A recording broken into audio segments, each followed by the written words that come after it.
Soal importir itu penting banget, karena ini jasanya besar, mendatangkan dari luar menjadi ke dalam. Ketika pandemi, di saat orang pada bingung harus ngapain gitu kan, Mas Anton sempat bingung nggak soal filmnya? Kan film waktu itu sempat, industri film sempat tiarap juga ya. Iya. Dan akhirnya malah membuat persewaan kuda, dan itu gimana tuh cerita itu? Banyak dari Eropa dan Dari Eropa, dan dari Amerika yang independen, dari Amerika yang independen. Itu yang sebelumnya ya, sebelum pandemi kita import beberapa film. Berapa judul tiap tahun kira-kira berhasil di ini? Tergantung slot schedule. Oh, iya, Balik lagi kan itu.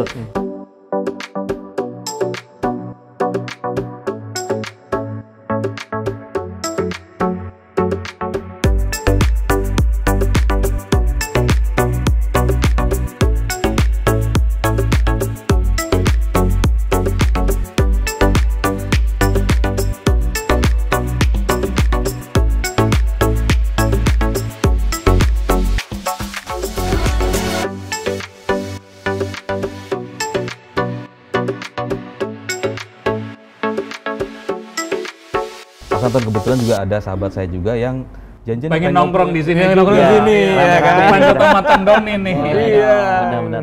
Saya sih belum ceritain kopinya enak atau enggak, tapi memang tempatnya enak buat ngobrol lah. Diceritain dulu dong biar top juga ini. Wah, kopinya ya, mantep, Pak. Mantap. Nah, itu. Sabar, bertahap. Ya. Siap. Sahabat saya yang satu lagi adalah produser film juga. Oke. Ketua Papindo. Wes, Mas mantap. Bagiono, ya kan. Silakan Mas Bagiono. Waalaikumsalam. Halo, Mas. Ya. Ini sahabat lama juga nih. Wah, ternyata ya kan. Gimana kabar? Alhamdulillah. Alhamdulillahirobbilalamin. Makin ganteng aja. Habis COVID kayaknya tambah gemuk. Alhamdulillah. Kebanyakan diem. Covidnya senang nih, Mas. Bagiono Covidnya senang berarti gemuk dia. Olahraganya dalam angin. Karena COVID kan kurus ya. Iya. Kalau Mas Anton ya kurus. Kalau Mas Anton beneran berkuda olahraga, mah, kalau ini saya Gemuk Diperkuda. diperkuda. Diperkuda. Oke. Oke, silakan. Ini sahabat lama yang juga bergelut di industri film. Oke. Ya kan, Ki? Nggak, sebelum terusin ini kita bisa nerka, Mas Bigoni lagi senang. Ya kan, industri film lagi naik. lagi naik ya, betul, Menaungi betul. banyak profesi di bidang film. Iya. Itu bergairah. Itu nyetrum. Nyetrum lah. Nyetrum ya. Iya. Jadi kalau ditanya gimana kondisi film kita, pasti Tahu Happy dia. lah ya. pasti happy. Gimana Mas Biogono? Ya sekarang tuh memang ada atmosfer yang baru tentang perfilman nasional kita ya. Iya. Khususnya film horor nih. Saya nggak menyangka juga Baik. film horor IKN ini yang KKN Desa Ponari ya. ya, itu antusiasme masyarakat penonton itu cukup luar biasa. Ya. Dan kalau kita lihat dari demografi penonton juga sudah melebihi Pengabdi Setan. Nah ini salah satu sebenarnya kontribusi juga kita sebagai penonton bahwa mari datang ke bioskop sudah ada rasa benar-benar sudah ada rasa secara nasionalistik lah bahasanya. Sudah ada rasa keinginan untuk datang ke bioskop dan tidak ada rasa takut. Ya artinya penonton-penonton sekarang ini sudah merasa nyaman ya, Iya, tidak takut betul. terhadap isu COVID lagi. Gitu Betul. Ya. Betul. Iya. Karena hampir berapa tahun ya Mas ya? Hampir 2 2 tahun ya. 2 tahun lebih. Ini apalagi beliaunya pelaku film banget ya. 2 tahun lebih kita off tuh. Off, ya. Tapi ada juga berita baru kan dari Pak Presiden kita bahwa Iya. di outdoor sekarang outdoor malah Sudah bukan boleh. pakai Iya, masker. disarankan untuk tidak pakai masker. malah. Betul. Ya semoga kedepannya sih yang indoor juga gitu ya. Iya, Kita iya. berharap lah sama-sama. Nah yang saya pengen ini nih tergetik nih, ramenya ya nggak cuma KKN sebenarnya, yang film lain walaupun tidak sefanatis KKN, tapi juga sudah mulai rame nih. Dari para produser sendiri nih ngintip ini nih akan bagaimana nih ke depannya? Melihat- gitu? Minimal melihat di ini. tahun 2022 nih bikin gebrakan apa nih? Kebetulan kalau saya insya Allah tahun ini filmnya lagi mau launching. Segera. Insya Allah ya. Karena kebetulan saya membuat film yang sekarang ini adalah 2 genre sebenarnya. Genre komedi plus horor, tapi horornya nggak begitu horor banget. Karena kita melihat dari saya proyeksikan sekitar 2 tahun yang lalu ini film, karena ketika COVID ini memang agak sulit ya. Kita menghadapi persulit sekali tentang masalah kondisi film pada saat itu. Nah, dengan adanya suatu sekarang secara ekosistem perfilman yang sedang naik. Nah, saya rasa optimis dalam arti bahwa bagaimana kita mempromokan film kita ini harus benar-benar ya. Artinya dengan kondisi yang sekarang ini promosi itu sangat kuat sekali. Oke. Nah, promosi kita nih nggak kayak zaman dulu rupanya. Promosi medsos ya, dan para Instagram influencer dan sebagainya. Ini perlu diviralkan. Kadang-kadang sekarang ini kondisi marketing itu kan tidak terpaku dengan, maaf ya, secara misalnya seremonialnya manggil wartawan banyak gitu ya. Tetapi ada kondisi-kondisi yang masyarakat kadang-kadang kepo. Ya. Nah, kepo inilah brandingnya yang perlu kita kembangkan gitu, menurut saya gitu ya, gitu. Kalau Mas Antun kira-kira udah membidik berapa film nih judul film? Saat ini ada satu film yang kita mau rilis di tahun 2023 tapi tahun depan. Amin. Jadi ikut antrian juga kan, biar yang lain juga. Karena kan begitu dipending 2 tahun, begitu sekarang masuk kan pasti antriannya lumayan banyak. Betul. Jadi ya ikut antrian ke 2023 nanti. Betul. Gitu. Mas Gion, terkait organisasi yang menaungi profesi film ya, teman-teman kawan-kawan film baik pemain ataupun penulis, ada program khusus nggak melihat antusiasme situasi yang udah mulai menggeliat ini, udah mulai membaik? Iya, ketika kemarin saya menjabat di Ketua Badan Perfilman Indonesia ya, selama 5 tahun, hampir 5 tahun sebenarnya. Jadi ada beberapa yang memang gerakan daripada Badan Perfilman Indonesia sudah bagus sekali, yaitu bagaimana pertama organisasi-organisasi profesi film ini diberikan suatu ruang seperti menjadi juri FFI dan sebagainya. Kebetulan Pak Vindo juga ada 4 juri untuk FFI, karena standar di Indonesia ini kan filmnya adalah Piala Citra, kan gitu ya, itu standar, mau nggak mau ke situ. Terus yang kedua, kita sebagai organisasi profesi juga kita ingin melahirkan ada suatu standar kompetensi yang sekarang memang digerakkan. Artinya gini loh, bahwa pekerja seni ini memang perlu standar sertifikasi. Karena bagaimanapun legal standing dari sertifikasi kompetensi ini penting sekali ketika bukan bermain di dalam. Bagaimana seorang artis bermain di luar. Ketika bermain di Malaysia, di Singapura, contoh, kalau kita artis kita pasti ditanya, mana standar kompetensinya? Kalau mereka masuk ke sini, udah pasti kita nggak perlu itu. Tetapi ketika kita artis pada bermain di luar, nah maka saya sebagai ketua organisasi profesi sangat memberikan suatu proyeksi kepada teman-teman. Juga sekaligus pembekalan ya, agar dia juga bisa mengejar itu kan. Iya, maka kita sekarang ini lagi dibuatkan semacam LSP, Lembaga Sertifikasi Profesi. Nah kebetulan ini lagi dibuat oleh Om Adi Surya Abdi, Rizal Gibran, dan salah satunya saya lah gitu. Nah ini untuk fungsinya agar para pekerja seni ini mempunyai ruang dan punya bahasanya, kalau nilai itu ada nilai yang lebih besar lah. Kalau nilainya kan kadang-kadang maaf ya, artis ini kita standarnya dari mana? Nggak bisa artis cuma hanya cantik, ganteng gitu. Tetapi memang dia harus melalui suatu standar. Dan di situ ada juga attitude. Terus bagaimana seorang profesi artis itu bukan pekerja yang kadang-kadang sekarang gini, maaf ya, selegram sama artis sekarang apa bedanya? Hampir sama ya. Hampir sama. Bahkan lebih top selegram kadang-kadang. Sedangkan kalau pekerja seni atau artis, itu kita kayak saya gitu ya, pernah main film dari tahun 80-an, 90-an, belum tentu kenal saya.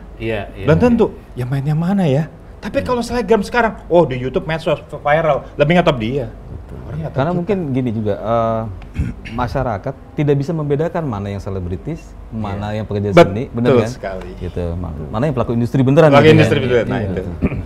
Jadi kita juga, saya juga menyarankan pada teman-teman di Avindo khususnya, kalian ini kan pekerja semuanya, harus pisahkan antara kalian sebagai entertain atau kalian sebagai masyarakat. Nah kadang-kadang kita nih, maaf saja, ketika saya bertemu selegram, itu kalau kita lihat gaya mas, wah dia kayak artis banget gitu. Saya suka, oh ya nggak apa-apa. Kayak gini ya mas ya? Iya kayak, kalau apa udah orang tahu artis nih, artis zaman dulu. Jangan main film Benyamin kan. Zaman sekarang. Bukan main Benyamin dulu main. Kita masih kecil kayak udah bisa. Nah ngomong-ngomong masalah uji kompetensi, saya juga pedagang mau juga nih. Oh iya, kompetensi dong. Benar. Artinya pedagang sendiri menyajikan makannya yang sesuai dengan standarnya. Nah, Ya, itu. benar. Berarti nilai gizinya harus dicantumin. Betul, tuh. ini gizinya Iya, berapa kan? persen, Betul, Yang betul. penting kolesterol, yang menyehatkan. Tapi singkong nggak ada nih dari tadi. Ya ini belum, karena ini baru. Disajikan Kalau dong, di- disajikan dong, Kalau singkongnya dia dong. diuji Oke, kompetensi, insya siap. Allah saya akan buat gitu menunya standar. Iya, Jadi yang iya. ada vitamin yang mana gitu. Tapi ini Iya. ada vitamin juga nih mas. Ya, iya Oh, iya. benar Ubi. Kentut mulu. Ubi ya. Oke. Ya, jadi saya rasa ini perlu ya memang pemerintah khususnya kayak pengusaha-pengusaha film dan sebagainya. Ini kan dulu saya pernah membuat salah satu konsep tentang namanya tripartit. Oke. Tripartit artinya bahwa kehadiran pemerintah, pengusaha, dan masyarakat film, termasuk organisasi profesional itu harus hadir. Kita lihat sekarang ya, standar kerja film tuh udah diatur belum sih? Di dalam undang-undang perfilman udah jelas itu. Tetapi standar waktu, standar berapa dia harus dibayar, Oke. berapa lama, dan ada perlindungan hukum dan perlindungan asuransi. Itu kan belum sampai undang-undangnya sudah ada payung hukumnya, tetapi implementasinya. Presentasinya betul. Nah ini kan perlu banyak ruang dialogis ya, yang paling penting kan itu kan gitu. Tapi bisa dibilang ini sebagai bisa ditandai kebangkitan film ya, udah bisa Oh iya, dikatakan seperti itu. ini ya. momentum udah. Ini kebetulan kan nanti 20 Mei ke depan kan Hari Kebangkitan Nasional, iya. Iya kan. Tapi ngomong-ngomong soal film KKN ya, Iya. kan biasanya produser dulu itu suka niru-niru. Misalnya apa? terus Manfaatkan, ada manfaatkan Bikin ini sequel gelombang apa? sequelnya. Gitu. Saya juga punya ide. Gi. Apa? Apa tuh? Skripsi misterius. Nah itu cocok tuh. KKN dulu Sudah baru bikin skripsi serius. satu udah jadi. Iya. Ternyata bayar. Jangan skripsi dulu, zaman dulu bang. Tugas Zaman akhir Iya, tidak saat dukun santet. Santet. Misalnya seperti itu. Memang zaman dulu biasanya film-film agak plagiat ya. Iya, iya. Tetapi ada beberapa yang memang saya rasa sutradara, khususnya kayak KKN ini kan Awi ya. Awi ini kan filmnya Danur juga dia pegang. Iya. Nah, kalau ketika lihat filmnya, ini berbeda memang KKN ini. Ketika saya menonton, kalau kita menonton film KKN ini atau film Kuntilanak 3 sama Rizal, dia punya konsep yang berbeda. Beda, beat juga Iya. beda. Memang cerita ini memang harus kuat ya. Tapi KKN itu 2 jam loh. Tapi kita kadang-kadang nggak berasa juga, hebat juga saya bilang itu Iya, Awi. iya, iya. Biasanya kalau udah 1 jam seperempat setengah, aduh Udah suntuk lelah ya? nih, ya kan? Iya. Kan gitu. Tapi enggak juga gitu. Nah itu menurut saya tuh ada memang ini merupakan mudah-mudahan suatu fenomena yang baru ya, perfilman nasional ini bangkit ketika film KKN dan sebagainya yang lain-lainnya juga sedang bangkit juga ya. Kayak film Kuntilanak 3 juga konsepnya bagus juga menurut saya. Ya mudah-mudahan ketika film laris, kualitas tetap terjaga. Itu yang Ya, yang kalau- penting itu. Yang Penonton terpenting juga itu. senang gitu. Iyalah. Pasti pasti Ya, senang. justru ini kan ini dengan adanya Bang Gion ini kita meningkatkan SOP-nya. SOP-nya, betul. iya. Bisa. Betul. Gitu. Tapi so far baik Bang Anton maupun Bang Gian nih ngelihatnya sudah meningkat belum sih secara quality, secara kualitasnya gitu. Kalau saya sebagai penonton ya, kalau sebagai penonton untuk menghibur ya. Tapi kalau kita lihat konsep film horor Hollywood, Bollywood atau film Mandarin, itu kita belum masuk ruang di mana 3 itu. Karena kita kiblatnya 3 itu. Nah, Indonesia sebenarnya mempunyai cerita yang cukup luar biasa. Karena kita tuh begitu banyak ribu pulau, cerita-cerita masyarakatnya tuh lebih besar gitu ya.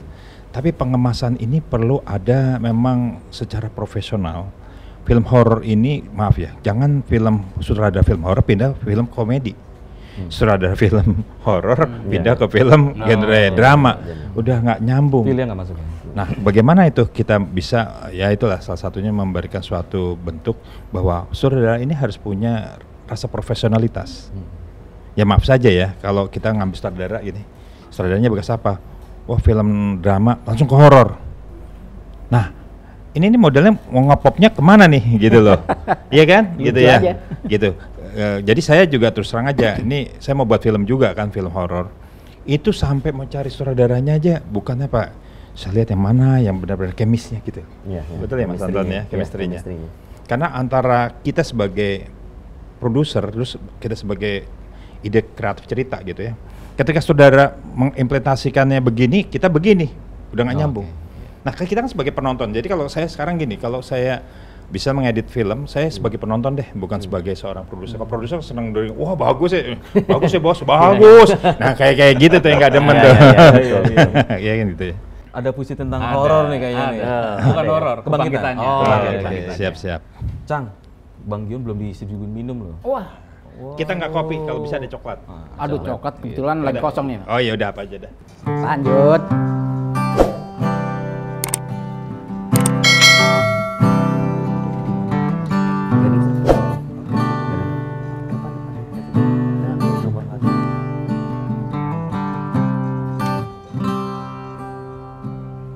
Kebangkitan nasional.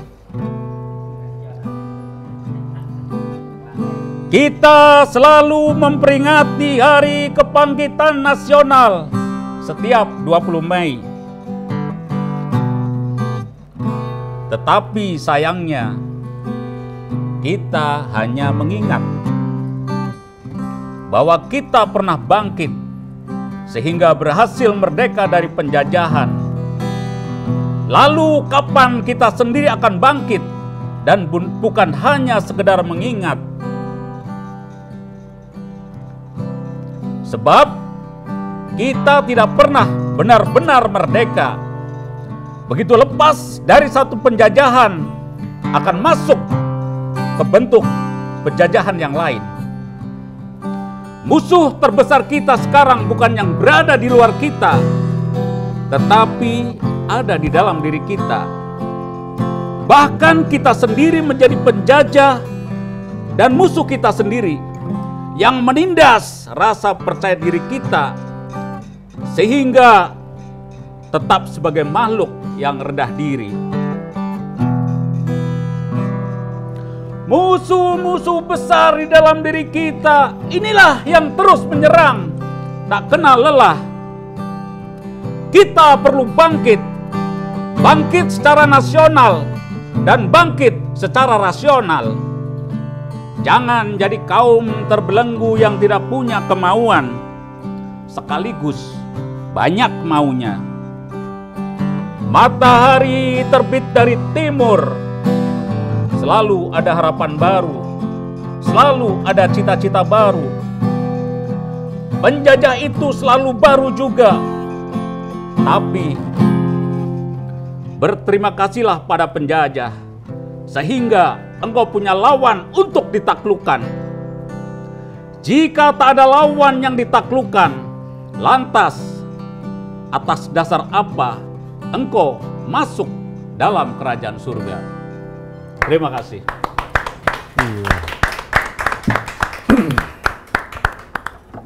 Kalau tidak ada lawan, Iya, atas dasar sing apa? ada lawan. gitu kan. Bukan itu, Oh, Cak. bukan itu.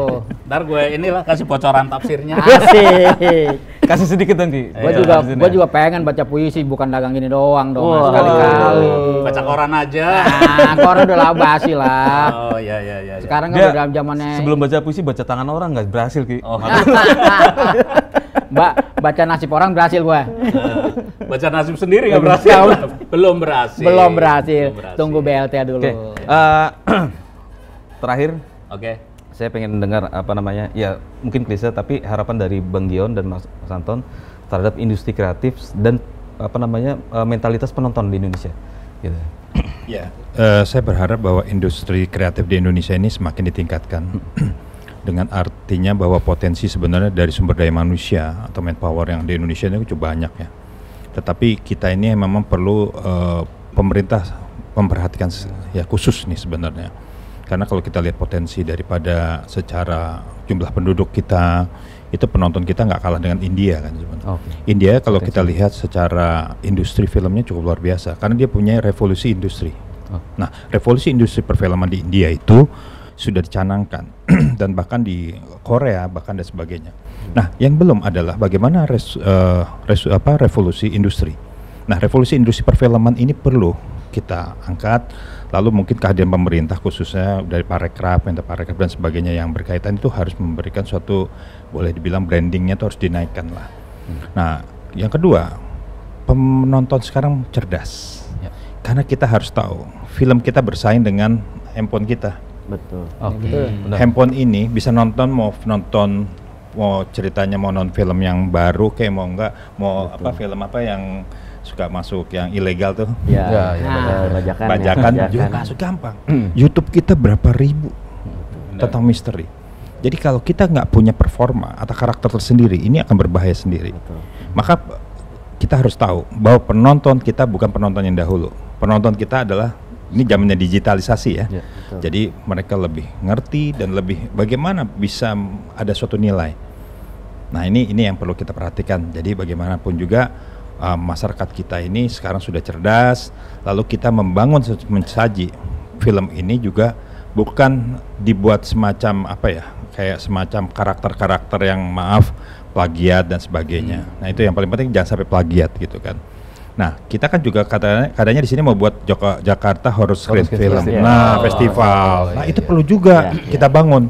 Kenapa harus kita bangun? Karena suatu apresiasi harus ada di situ. Selama ini belum ada apresiasi tempatnya panggung itu. Nah, ya saya kita rasa mencatat bahwa produksi film horor di Indonesia kan tahun lalu aja sekitar 150 judul per tahun. Betul. Nah, itu kan betul. butuh ruang khusus untuk inilah, untuk diapresiasi. Betul.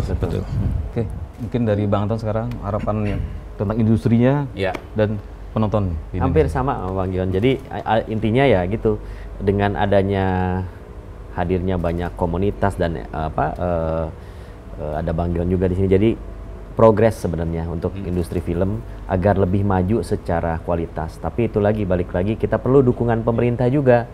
Karena tanpa adanya dukungan pemerintah, industri juga agak berat untuk kita kan selama ini fight sendiri-sendiri nih. Bang Gion sendiri, saya sendiri, yang lain sendiri gitu kan. Tiba-tiba muncullah di market gitu kan filmnya. Artinya kalau misalnya industrinya sudah bergerak stabil seperti industri yang di luar negeri kayak di India dan juga Korea, itu kan support pemerintah sangat kental di situ. Jadi saya yakin implementasinya juga akan lebih smooth lah gitu. Dan benar Bang Gion bilang lagi, balik lagi, penonton kita udah cerdas banget. Saingan kita di bioskop tuh bukan handphone juga dan beberapa platform digital. Kan ada platform digital yang saya nggak bisa sebutin ya, booming sekali kan ya. Nah itu kita bersaing dan dia juga punya eksklusif movie yang dia rilis sendiri, produksi sendiri, tayangnya di situ sendirian gitu. Jadi yang ini yang perlu kita fokuskan. Artinya biar industrinya tetap jalan, tapi standarnya juga harus berkualitas. Gitu. Baik. Kenyang ya, maksudnya informasi banyak. Kalau harapan Cang Doni nggak perlu ya? Perlu dong, harapannya bagaimanapun juga orang pedagang kecil lu harus laku. Iya. Itu doanya. Laku dan cash. Nah, cash ya diharapkan. permintaan nggak? Iya. Boleh minta tolong giginya bisa Nah, ini ganteng nih sebenarnya. Nah, yang ini yang perlu Dia akomodir ya? Iya, diakomodir nih. Baik. Terima kasih Bang Gion, terima kasih Bang Anton sudah ngobrol di Cafe Puisi. Tapi kita pengen di episode berikutnya datang lagi nih, kita bicara yang lain lagi ya. Terima kasih. Oke. Ya, kami undur diri, Baki dan Bongsor. Sampai jumpa.